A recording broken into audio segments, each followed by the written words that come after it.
ఇప్పుడే తమిళనాడు ఎక్స్‌ప్రెస్ స్టేషన్‌కి వచ్చి ఆగినట్టు అనిపించింది. ఓకే.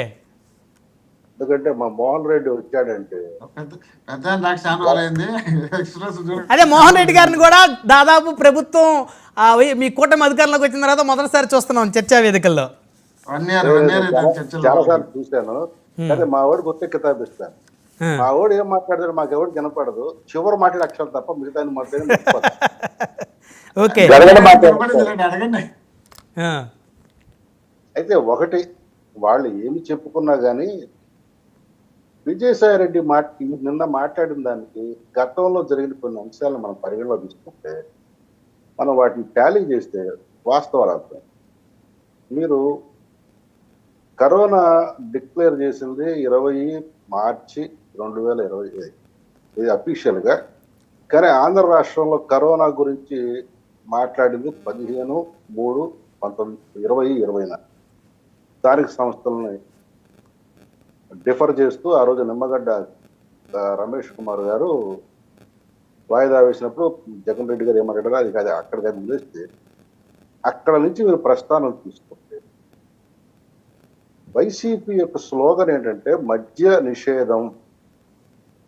నిషేధం సంపూర్ణంగా చేస్తాము, దశల వారీగా చేస్తాము, చెయ్యకపోతే 20-24 గంటల్లో మేము ఓటు అడగము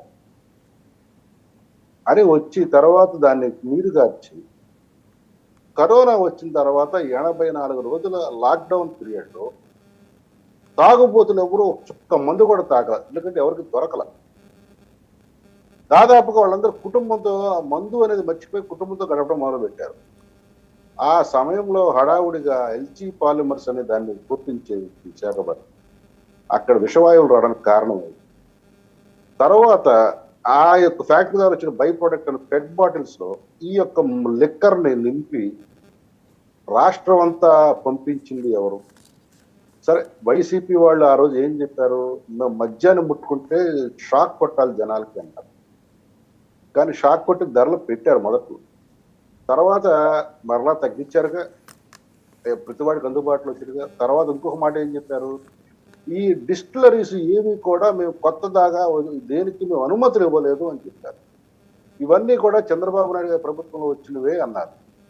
మంచిది వెళ్ళండి కూడా. మరి నిన్న విజయసాయి రెడ్డి ఏం చెప్తున్నాడు, ఆడాన ఒకటేనో డికార్ట్ అంటారు. ఈ రెండిటికి నేను 100 కోట్ల రూపాయలు ఎక్కడ నుంచి అరబిందో ఫార్మా వాళ్ళు అప్పిపించాడు. అప్పు ఎవరికి? రాజ్ కసిరెడ్డి, మిథున్ రెడ్డి వాడు. ఒకరికి ఆడానికి ఏమో 60 కోట్లు, డికార్ట్ 40 కోట్లు. ఈ రెండు డిస్టిలరీలుగా ఈ డిస్టిలరీలు మరి ఎవరు పర్మిషన్ ఇచ్చారు, ఎవరు ప్రభుత్వంలో వచ్చినాయి? ఆ రోజు మహిళలు ఎవరు కూడా ఈ యొక్క లిక్కర్ షాపు తెరవద్దని భారీ ఎత్తున కరోనా టైంలో కూడా ధిక్కరించి అన్లాక్ పీరియడ్ లో 12% వడ్డీ అంట దానికి. 12% వడ్డీ. అది అయ్యేది గాలి లెక్కలేండి, అది తీసేది. వడ్డీ లేదు వచ్చి చేసినా కూడా ఆ రోజు పుట్టారే మందు. మీరు ఆ రోజు విజయసాయి రెడ్డి ఇది గుర్తుపెట్టుకోండి, ఇది ముఖ్యం. ఎల్జీ పాలిమర్స్ బాధితులు పరామర్శించడానికి జగన్ రెడ్డి కారులో బయలుదేరుతున్నప్పుడు తాడేపల్లి ప్యాలెస్లో ఈ విజయసాయి రెడ్డి కారు ఎక్కి కూర్చున్నాడు. ఎక్కి కూర్చున్న వాడిని దింపాడు, బలవంతంగా దింపాడు. ఇది ఎక్స్క్లూజివ్ ఫుటేజ్, తాడేపల్లి ప్యాలెస్ సంబంధించి ఎక్స్క్లూజివ్ సీసీటీవీ ఫుటేజ్.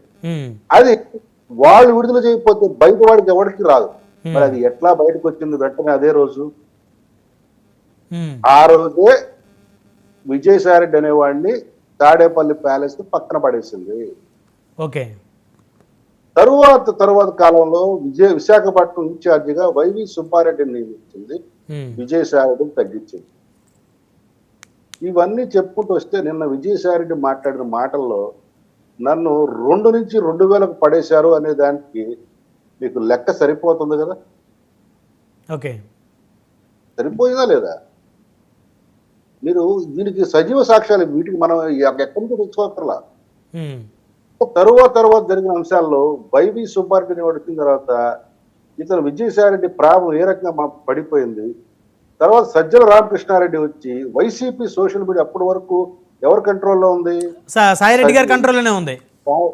ఆ సోషల్ మీడియాకి ఎవరిని ఇన్ఛార్జ్ పెట్టాడు, ఈ రాజ్ కసిరెడ్డి అనేవాడు పెట్టాడు. పెట్టాడు, అవును పెట్టాడు, ఆయన కంట్రోల్లో ఉంది. అప్పుడు సజ్జల రామకృష్ణారెడ్డి ఏమన్నాడు, ఛార్జ్ తీసుకుంటూ ఈ వైసీపీ సోషల్ మీడియా ఒక మురికి కోపంలో తయారైందన్నాడు. తర్వాత కాలం తన కుమారుని పెట్టాడు, మరి అంతకన్నా పరమ భయంకరమైన మురికి కోపంగా తయారైంది కదా. ఇప్పుడు ఈ రాజ్ కసిరెడ్డి అనేవాడు తను ఏ రకంగా ప్రోత్సహించాడో చెప్పాడు. ఆ రాజ్ కసిరెడ్డి అనేవాడు ఎందుకు వచ్చి లిక్కర్ వ్యాపారం చేయాల్సి వచ్చింది? ఎందుకంటే ఇప్పుడు మౌలిక ప్రశ్న, అతనికి ఏమైనా అనుభవాలు ఉన్నాయా? ఏమి లేవు కదా. రెండోది, మిథున్ రెడ్డికి 60 కోట్లు కావాల్సినంత అప్పుగా వస్తే రెడ్డి ఇచ్చాలా? వాళ్ళ తండ్రి 60 కోట్లు కూడా లేని దైనందిన పరిస్థితి ఉందా? లేదు లేదు. మిథున్ రెడ్డి వ్యాపారం చేయాలనుకుంటే ఏ బ్యాంక్ అయినా లీగల్ బిజినెస్, డిస్టిలరీ లీగల్ గా జరిగే బిజినెస్ లైసెన్స్ అనేది వస్తే మరి దానికి ఇవ్వమన్నారా? ఇది చెప్పాల్సింది, దీన్ని లోతుగా ఎంక్వైరీ చేయాల్సిన అవసరం. కాబట్టి నిన్న విజయసాయి రెడ్డి చెప్పి